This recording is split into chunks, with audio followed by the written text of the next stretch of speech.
No começo, as redes sociais eram espaços divertidos para encontrarmos antigos amigos e conhecer a gente nova. Eram os bons tempos do Orkut, do MySpace, do Friendster.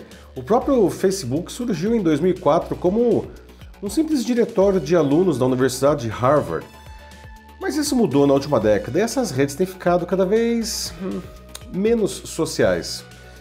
No lugar dos conteúdos inocentes de amigos e de familiares, as páginas dessas plataformas foram tomadas de publicidade, publicações de influenciadores e conteúdos de interesses das próprias empresas.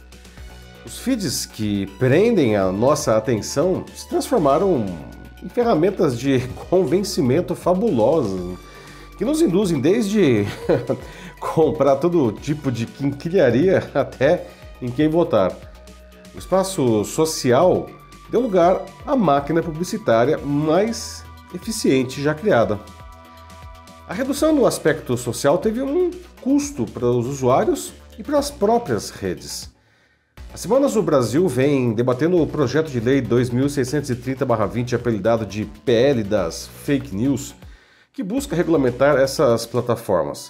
E agora elas entraram de sola na briga, combatendo explicitamente a proposta em suas páginas.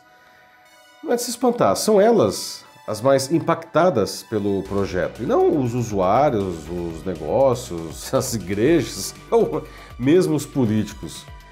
As redes cada vez mais poderosas e menos sociais não podem mais se eximir das suas responsabilidades e vão precisar fazer muito mais que atualmente para a manutenção saudável da sociedade.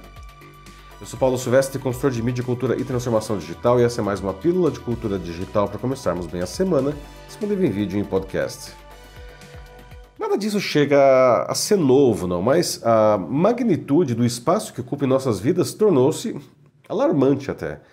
Como disse o professor da Universidade de Yale, Edward Tufte, no documentário O Dilema das Redes, disponível na Netflix lá de 2020, abre aspas, existem apenas duas indústrias que chamam seus clientes de usuários, a de drogas e a de software, fecha aspas.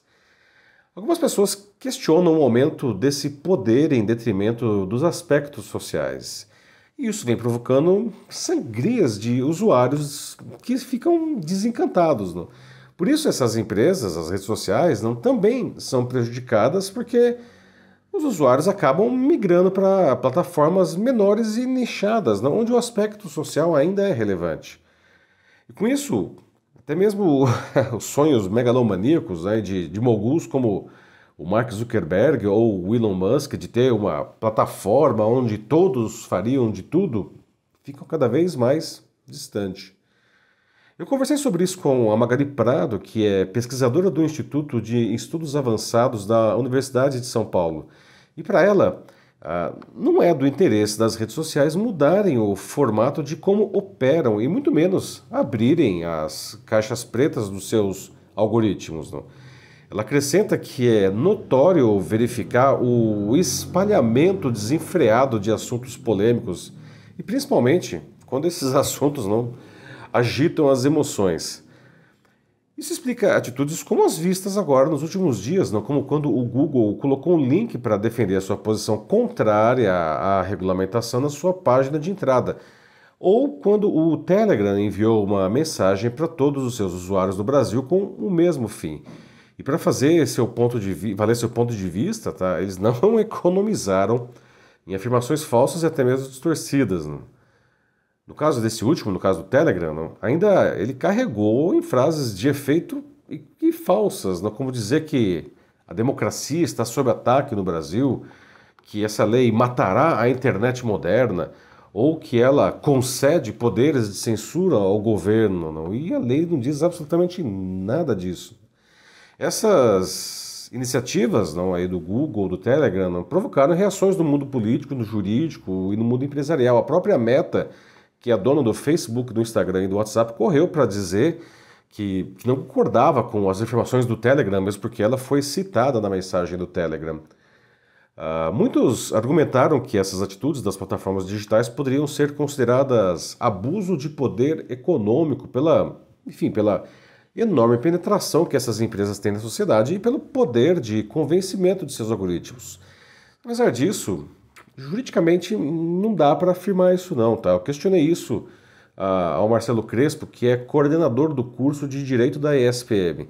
E ele explicou que o abuso de poder econômico pode ser resumido como a situação em que uma entidade dominante, né, em um setor empresarial viola as regras da concorrência livre, impedindo que os seus concorrentes, sejam eles diretos ou indiretos, conduzam seus negócios. Não? Só que para ele, não, essas iniciativas do Google e do Telegram, enfim, não se enquadram nisso daí.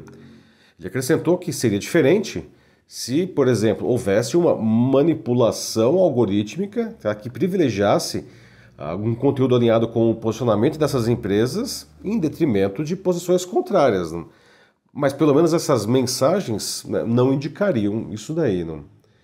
De toda forma, esses episódios eles podem ser educativos. Não? É porque eles ilustram muito bem o poder que as plataformas digitais desenvolveram a ponto de se contrapor a governos eleitos e de até mesmo jogar parte da população contra eles. Não? Só que ninguém ganha nada com isso daí. Para Magali, as redes perdem ao entulhar o feed dos internautas com mensagens falsas de interesses escusos, não? As palavras dela, que fogem da ideia da internet, que a internet tem aí de unir as pessoas em um espaço de sociabilidade e de troca de saberes. Não? De certa forma, leis como o PL das fake news, aí, que ao redor do mundo, não, como a legislação da União Europeia, da China, da Austrália, já são reações aos descuidos com os aspectos sociais pelas plataformas. Não? Por exemplo, com a explosão das fake news, do discurso de ódio e de outros crimes nesses ambientes. Não? Se essas empresas tivessem, talvez, levado mais a sério esses cuidados, assim como os aspectos nocivos de seus algoritmos na saúde mental dos usuários, a sociedade não chegaria a essa cisão, a esse racha. Não? E talvez nada disso fosse necessário. Bom, talvez todos possamos, no final das contas, não aprender algo com a forma como as redes sociais cresceram, então. Porque, vejam, a liberdade não nos permite criar coisas incríveis, mas ela não nos permite tudo. Não? A liberdade de um termina, aliás, não, quando começa a liberdade do outro. E o meio digital não se sobrepõe às leis de um país. Não? E não é um exagero dizer aí que as redes sociais não são um invento que modificou as nossas vidas profundamente, não? Abrindo grandes oportunidades de comunicação e disposição. Mas parece que elas se perderam pelo caminho, não? Ficaram demasiadamente poderosas essas empresas, e parece que isso subiu a cabeça de alguns de seus criadores. Tristemente, não? As grandes plataformas estão se tornando redes antissociais, né? Onde o dinheiro supera os interesses daqueles que viabilizam seus negócios, não? Que, enfim, são seus usuários. Não? Por mais que eles não paguem pelos seus serviços, porque quem faz isso são os anunciantes, não nos enganemos. Não? Esse e qualquer outro negócio, aliás, não só prosperam se forem verdadeiramente benéficos para todos os envolvidos.